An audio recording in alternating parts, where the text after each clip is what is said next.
From being a networker, papunta sa pagiging negosyante. Ano ang mas naging applicable sa'yo sa buhay? Yung pinag-aralan mo sa eskwelahan o yung napag-aralan mo sa networking? Actually, boss, yung experience. You cannot be a master convincer in the business of network marketing or direct selling. You got to be a master prospector. Yung mga hirap natin doon, luha ang pumatak. Ngayon, kung babalikan natin lahat ng problema natin, tuwa at saya. Bakit? Nalagpasan mo yung ganong estado eh. Ang galing ng pananaw mo sa buhay, no? Mabibigat yung problema pero tinatanggap mo ng magaang. Problems, difficulties are a blessing in disguise. Gaano kasarap na nakapagbigay ka ng sasakyan, nakapagbigay ka ng bahay, nakapagbigay ka ng oportunidad, lahat ng mga bagay na yon.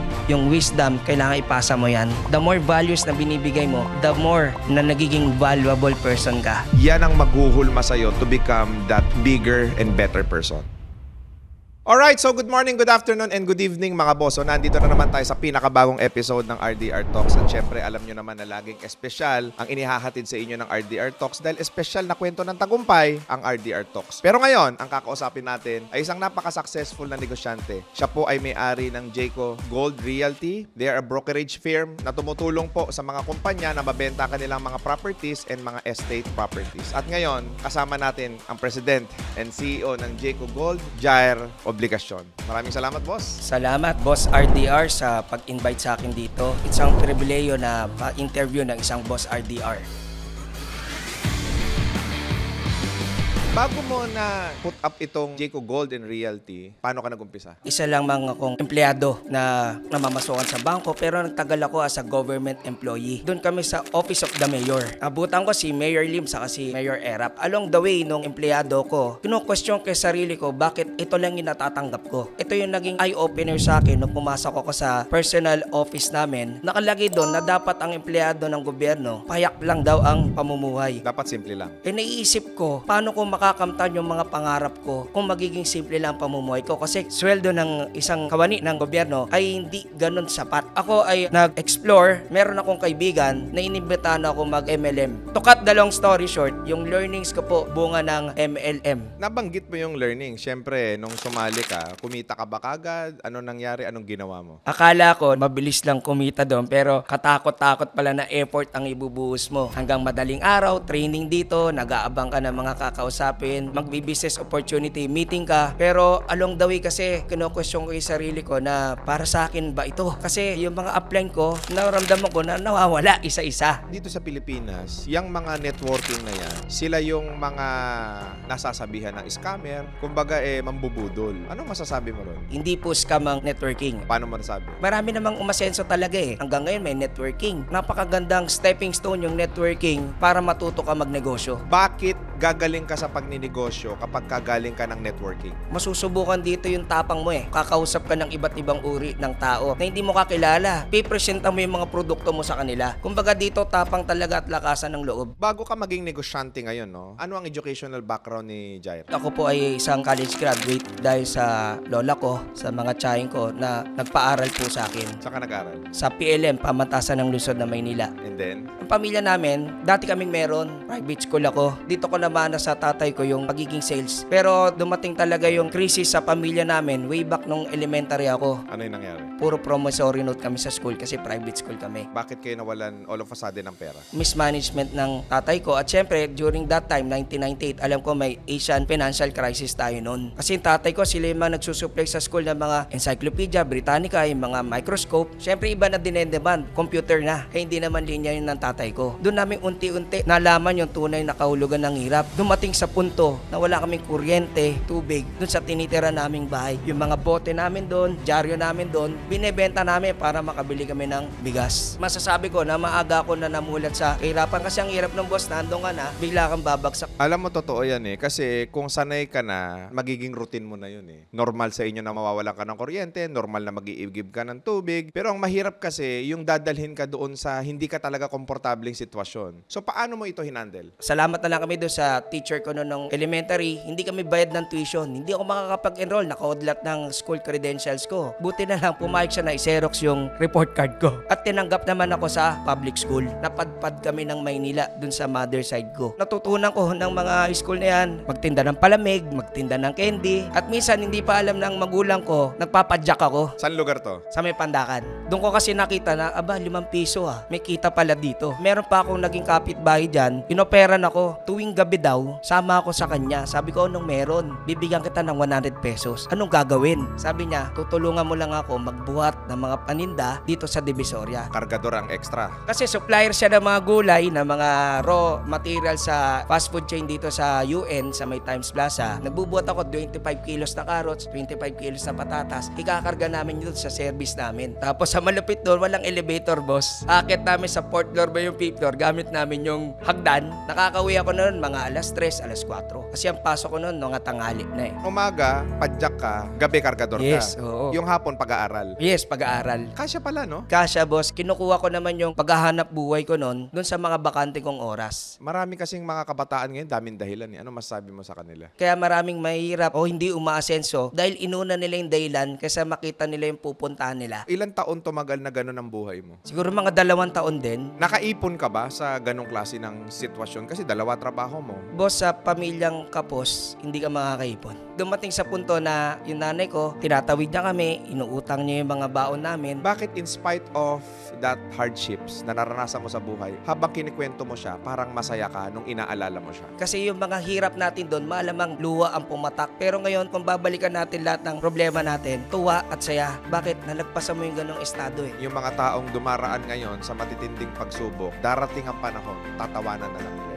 Because yan ang maghuhulma sa'yo to become that bigger and better person. Yes. And that bigger and better person, doon mo na makukuha yung resulta na gusto mong makuha sa buhay. Kada problema natin, biyaya po yun Preparasyon yun sa isang bukas na may magandang ibibigay sa isang buhay mo. Yung mga tagumpay natin dito sa buhay, kapag hindi mo kayang hawakan yan, hindi ang pagkakaloob. Kaya yung mga problema natin, as an entrepreneur, as a salesman, pinapatatag tayo. At hinuhulma ka para mas maging handa ka kung ano man yung mas malaking oportunidad na ibibigay sa'yo. Tama po. Talagang punong-puno ka ng diskarte sa buhay. Oo. Hindi ka nauubusan ng pamamaraan para mabuhay. Correct. Kasi naitanim sa akin, bata pa lang ako na meron kay dati, tapos biglang naghirap. E di para magkaroon uli, dapat magpursige. Yun lang ang daan. Wala namang ibang paraan Ako, kahit ilang kilometro, kaya ko lakarin. Para lang tipirin yung baong ko, naranasan ko yan. Marami kasi sa inyo, kaya hindi kayo nakakalagpas doon sa challenges ng buhay. Bukod sa tinatambayan ninyo, dinadramahan nyo pa. Ang bagyo nga lumilipas Ang gabi natatapos. Darating din yung umaga mo. Darating yung panahon mo. As long as magpupursige ka, dahil naiintindihan mo, parte ng buhay yung pagsubok na nararanasan mo ngayon. Kung kakausapin mo yung mga viewers natin na problemado, hikahos, tapos tinitignan nila na napakalaking disadvantage ng kalagayan nila sa buhay nila, anong masasabi mo sa kanila? Huwag tayong titigil magtiwala sa Panginoong Diyos. Hindi mo pwedeng sabihin na ikaw lang ang naging dahilan kung bakit ka naging matagumpay. Doon sa mga taong ang dami ng pinanalangin, pero parang offline, walang nakikinig, anong masasabi mo ron? Hindi dahil na hindi ibinibigay sa iyo yan ngayon, hindi mo na makakamtan. Hanggat di kasi tayo handa, hindi niya ipagkakaloob Ang ganda na. ang asensadong buhay may kaakibat na responsibilidad. Huwag kang hihinto, wala tayong choice, kundi lumapit sa Kanya. At syempre, huwag ka namang tamad animal ka. Nananalangin ka tapos nakahilata ka sa bahay ninyo. Ang mga kasama mo, panay lasinggero. Umayos ka ng pag-iisip mo. I-align mo yung panalangin mo doon sa buhay na ibinubuhay mo araw-araw. Hindi po pwedeng lahat iaasa mo sa Kanya. May gagawin kang responsibilidad para makuha mo yung panalangin na gusto mo. Ang dami niyong sinisi sa gobyerno, ang dami niyong sinisi sa mga tao, ang dami niyong sinisi sa Diyos. Lahat may kasalanan kung bakit ka mahirap ngayon. Pero nakalimutan mong isipin, ikaw napakatamad mo. Yun nga, sabi ko pag may problema, opportunity yan. Pag nakita mo ganun yung pattern ng buhay, may malaking biyaya yan. Ganon? Pag may malaking problema, may malaking blessing na parating. Meron. Ang ordinaryong tao, ang iniisip niya pag may problema, yan na naman, sunod-sunod na naman ang problema. Paano na tayo? Hindi ka kasi lulubayan yan hanggat di ka natututo So, ikaw gumagaling ka, tumitibay ka, humuhusay ka, tumatalino ka, at naging magiging handa ka dun sa mas malalaking problema na magbibigay sa'yo ng mas malalaking oportunidad. Exactly po. Nung bata ko, ganun yung etiquette ko. Hanggang ngayon dito sa pagmamanage sa company, hindi talaga ako naniniwala. Sabi ko nga wala akong pakialam kung ano yung mga problema sa buhay. Ang pakialam lang natin is dapat yung may kikitain tayo, ano yung uuwi natin sa pamilya natin. The more na nagdadailan tayo, the more na nade-delay yung mga panalangin natin. Ngayon, punta tayo dun sa buhay mo bilang networker. Ano ang malaking naibahagi sa'yo ng networking sa kaisipan mo at kung sino ka man ngayon? Yung sa company namin, style networking ang pamamalakad ko. Kung paano ka-alive o ka-energetic yung mga networking company pag nagpe-present, ganun kami doon, boss. Sa mga ayente ko, no, talagang tinuturuan natin, bumili ka ng sasakyan. Liability yan Akin, hindi siya liability. Essential po siya sa paghahanap buhay. Bakit? Pag ikaw naunawa mo yung negosyo ng real estate, uunahin mo talaga sasakyan. Dito kasi sa amin, bebenta ka muna bago ka magkaroon ng kita Kasi pag nakita ng buyer na ikaw maayos ang representasyon mo, pili-pilo pa naman judgmental. Totoo. Marami nagtatanong, ano ba dapat una kong bilhin? Ang laging sagot dyan, sasakyan. Maraming iindik sa akin, pero kasi yun yung experience ko. Pag ikaw may sasakyan ka, yung tiwala ng tao, isipin mo, pipick upin mo yung tao, magta-tricycle ka. Alam mo, totoo yan. Kasi maraming nagtuturo ngayon na dapat simple lang ang buhay para umasenso ka. Nakakalimutan natin na yung mga makakasalamuhan natin, ang tumatatak dyan, yung unang beses ng pagkikita ninyo. If you represent yourself very well, dumating ka doon ng hindi ka pawisan, nang nakangiti ka ng maayos, at syempre naka four wheels ka halimbawa, iba kaagad yung magiging respeto. Magpakatotoo tayo. Ganun talaga Pilipino. Yung simpleng pamumuhay, applicable yan sa iba't ibang klase ng trabaho. Halimbawa, ang negosyo mo, junk shop, hindi mo kailangan pumorma. Kasi nandun ka lang sa loob ng tindahan mo Pero kung ikaw ay nasa sales, kailangan ng personal connection, kailangan mo puntahan yung kliyente mo, magbihis ka ng maayos. Kasi huhusgahan ka sa unang pagkikita nyo ng mga kliyente mo. Kaya sabi ko, bilhin niyo yung sasakyan. Pag dumami na yung benta natin, doon ka bumili ng property. Yung sasakyan kasi parte yan ng negosyo. So, ibig sabihin, nagiging asset and liability depende sa gamit ang isang bagay. Kasi kung kotse, walang silbi siya, liability yun. Pero kung magagamit mo para makakuha ka ng marami pang kliyente o makaklose ka ng maraming deal, asset po yan. Kasi yung pangarap mong bahay, baka hindi lang bahay yun, mansion pa. Dahil maayos at mas mataas ang porsyento na maisasara mo ang benta kapag ka ang tao may paniniwala sa'yo. Base sa nakikita sa'yo. Trending kasi yung video ni Ramon Ang. Dapat simple lang. Applicable sa kanila yon kasi hindi na nila kailangan ibenta ang sarili nila. Hindi na nila kailangan i-prove ang sarili nila. Pero maniwala ka sa akin, kapag kaya may mga big time na mga foreign investors, may mga kinakailangan sila nung araw na hindi pa sila ganun kasikat, hindi pa sila ganun kakilala, bibihis din ng maayos yan. Magre-represent din yan. Bakit? Naiintindihan niya na importante yung first impression sa akin ng mga taong kakausapin.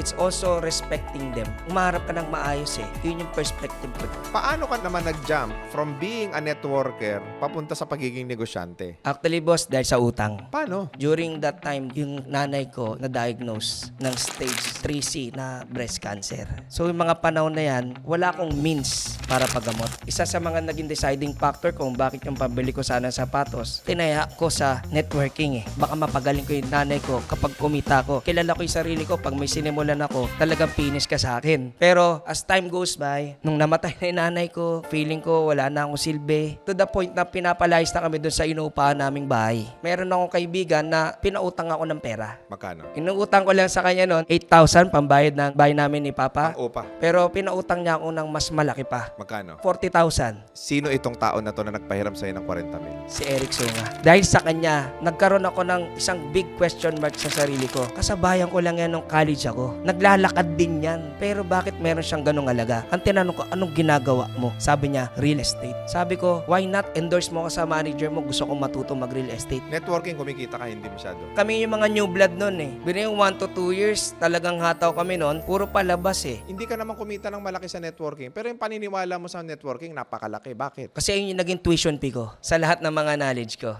Okay. So, ito na si Eric Sunga. Balik tayo. Saan mo dinala yung 40,000? Pinang-clearance ko nung nag-resign ako sa gobyerno kasi marami akong utang. Tapos, nag-ahente ka ng lupa. Sabi ko, papaputol ko yung daliri ko pag di ako nakabenta dito. Sa umpisa, hiyang-hiya ako. May mga nakakita sa akin na kasama ko nung college ako. Sabi, graduate ka tol, scholar tayo. Bakit ayun lang trabaho mo na may bigyan flyer sa ibabaw ng flyover dyan sa Cubao? Anong development ito? Empire East. Dahil nakita mo na may pera sa real estate, nag-aral ka ngayon bilang maging broker. Grabe yung pinagdaanan ko dyan kasi late ko na nalaman na meron talagang exam examination for broker. At yun na yung last batch, that was way back 2015. Ilang units lang na aralin, pwede ka mag-take ng exam. Grabe yung paghihirap ko dyan dahil wala na tumatanggap sa amin na review center. Kasi ang exam, nalaman ko April. Sabi ko nga no, walang imposible. Nanalangin lang ako, Lord, kung para sa akin to, tulungan nyo ako. At kung hindi man, magiging masaya pa rin ako kung ano yung kalooban mo. Sa butihan palad, meron tumulong sa akin, isang architect na naging client ko. Kahit hindi siya bumili sa akin, pero yung connection na ne-connect niya ako dun sa may-ari ng review center, less than a month, nakapasok ako dun sa review center. Pero may bayad din sa review center, sinanla ko ulit yung ATM. Kasi boss, sabi ko, pag gusto talaga, maraming paraan eh. At syempre, magdidesisyon ka kung talagang ikagigain mo, talagang gagawa mo siya ng paraan. Less than a month, naipasa ko yun. Pero pagbalik ko dun sa company ko, natag na ako as a wall. Magkano yung hindi mo nakuha ang commission? Mga 1.6M. Ano ang pakiramdam na baong ko sa utang, tapos meron kang inaasahan na 1.6 million, tapos hindi mo makuha? Dumating na naman yung punto na hirap na naman kami. Pinapalayas na naman kami dun sa bahay namin. Biri mo, pumasa ako sa broker, wala akong witness na tatay ko. Kasi wala akong pambili ng stub para makapasok dun sa graduation ng broker. Yung barong ko, niram ko lang. Yung camera, nangiram ako dun sa pinsan ko. Sabi ko, napagdaanan ko na to eh. Hindi pwede na dahil ito na naman yung mangyayari sa akin, iiyakan ko. Gagawa mo talaga siya ng paraan. Ang galing ng pananaw mo sa buhay, no? Mabibigat yung problema pero tinatanggap mo ng magaang. Paano maging ganyan? Ako naubog kasi sa church, tinuturo. Huwag mo tignan yung dinagdadaanan mo ngayon. Tignan mo pagkatapos yan, ano yung pwede mangyari. After that outtaking, mabalik ako doon. Yung iba, nakikita ko, kakain sa mga restaurant, kasama pamilya. Ako uwi na, bilhin na ulit yung manok. Kain kami ng tatay ko, kain kami ng kapatid ko. And then, paano mo unti-unting ibinangon ang sarili mo? Siguro, sabi ko, sapat yung hirap na dinaanan ko para yun yung maging hagdan ko patungo kung nasan man ako at magiging hagdan ko pa kung saan ko pa gusto marating. Huwag tayong titingil sa panalangin. Ano ang binigay sa oportunidad? May na-meet ako na developer. Yun yung nagbigay sa akin ng oportunidad. Dito po ako kumita po talaga ng maganda. Million. 8-digit na income. Kung mababalikan mo, pinangutang ko yung pinambayad ko sa review center.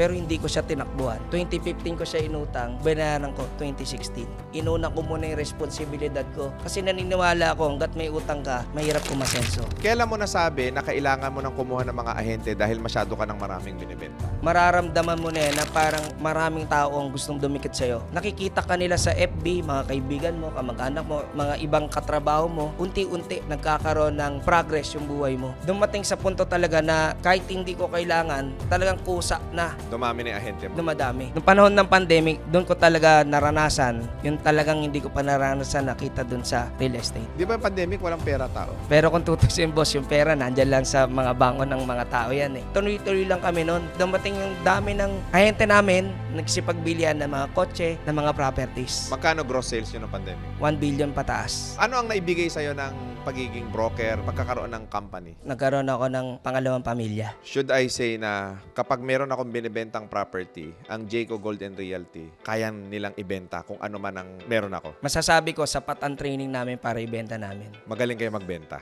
Sa pamantayan ko, oo. Kasi nakita ko naman talaga yung pag-asenso ng mga tao ko. Hindi lang financial, kundi personal development. Bukod sa nakatulong ka sa maraming tao, ano pa ang naibigay sa'yo ng Jayco Gold and Realty na kumpanya mo? Ang naibigay sa akin, peace of mind. Kasi boss, yung mga problema ko noon, wala na. Sabi ko nga dun sa VTR video ko way back 2020, ang problema ko na lang is kung gaano karami ang tutulungan. Because of your intention na makatulong sa ibang tao na ayaw mong maranasan nila yung hirap, nag-provide ka ng opportunity. Ang ibinigay sa'yo ng Diyos, number 1, opportunity na naging broker ka. Pangalawa, binigyan ka ng developer na pinagtiwalaan yung kumpanya mo. Pangatlo, binigyan ka ng mga mabubuting tao na tumulong sa'yo kung paano mapalaki yung kumpanya mo. Answered prayer na yan. Ang galing. So may mga bahay na rin yung ibang mga tao mo. Yes. At proud owner din kami dun sa company namin na yun. Okay. Ano ngayon ang oportunidad ang nag-aantay sa mga nanonood natin ngayon? Kung kayo man, makakasama natin dito sa Jayco Gold Realty bilang mga sales agent, referral partners, gagaranti ako na kayo po ay matuturuan hindi lang ng skills sa pagbebenta, kundi ide-develop natin yung personality mo. Pwede bang part-time dyan? Pwede po. Ano ang educational background na hinahanap ninyo? As long as mataas ang pangarap mo, teachable ka, at willing ka magpa-mentor, welcome na welcome ka dito. Sa mga full-time agent naman po, at least 2-year course graduate ka, magiging full-time agent ka ng Jayco Gold. Ang page po natin is Jayco Gold. Jayco, JCO Gold Realty. Mag-message lang sila doon. Ano ang isasubmit nila doon? Sabihin nila doon na RDR Talks para alam ko na dito sila para magabayan po sila at maturuan po sila ng pagre-real estate. How about opportunity naman? Kung may mga developer na nanonood at nakikinig ngayon, ano ang ino-offer ninyo services sa kanila? Talagang forte po namin yung pagbebenta po ng mga rent-to-own. Yan, sa mga may mga pa-rent-to-own dyan, si Jayco Gold Realty ang bahala na magbenta ng mga rent-to-own property ninyo. Baka meron kang gustong batiin, gustong pasalamatan bago tayo matapos? Misis ko, anak ko na si Jairel. Ayan boss, ang isa sa mga inspirasyon ko. Hindi ako napapagod para sa kanila. At syempre boss, isa to sa mga naging mentor ko, Mr. John Calub. Natutunan ko yung pundasyon kung paano maging matatag at ganoon din malaman ko yung mga sekreto na hindi ko pa alam na nagamit ko sa paghahanap buhay. Okay, thank you so much for that, Jair. Sa lahat ng nanonood at nakikinig ngayon, magpunta lang po kayo sa page ng Jayco Gold Realty kung may mga inquiry kayo. Mga boss, huwag ninyong kalilimutan i-click yung notification bell para lagi kayong updated sa aming mga future videos, and also do not forget to follow us on Facebook, Instagram, and TikTok, at mag-follow na rin po kayo sa aming Instagram account para lagi kayong updated kay Boss RDR. Muli, kung may kwento kayo ng tagumpay, i-message nyo lang kami at po pwedeng kayo na ang kasunod nakausap ko dito sa RDR Talks. Hanggang sa muli mga boss, God bless sa inyong lahat. Thank you so much. Susunod. Wala namang yumaman sa pag-iipon. May kakilala ka na bang milyonaryo o bilyonaryo na walang disiplina? Pinatunayan ni Carlo na pag may sinuksok, may madudukot. Matapos kasi ang halos 5 oras na pagbibilang ng pera, ang ipon ni Carlo umabot ng mahigit 300,000 pesos. Marami sa mga kababayan natin na kahit anong laki ng kinikita at sinesweldo ninyo, hindi pa rin kayo makaipon, hindi pa rin kayo makapag-umpisa ng sarili ninyong negosyo kasi napaka-waldas ninyo sa pera. Tao ang problema. Exactly, yung taong humawak ng pera. Upos na ba lagi ang sahod mo? Gusto mo bang may matira pa kahit kaunti? Parang hindi ka feeling naghihikahos. Huwag kang mangangarap na maging milyonaryo ka kung hindi ka marunong mag-umpisa at magpalaga ng piso. Kung ano yung sinasabi mo, ibinubuhay mo siya eh. Puhunan mo lang ang talino mo yan. Puhunan mo lang laway. Kung maubusan ka ng laway, nung ka sa basong tubig, bawi ng puhunan. Marami kasing mga tao magagaling eh. Bakit mo pagyayamanin ang ibang tao kung kaya mo pagyamanin ang sarili mo?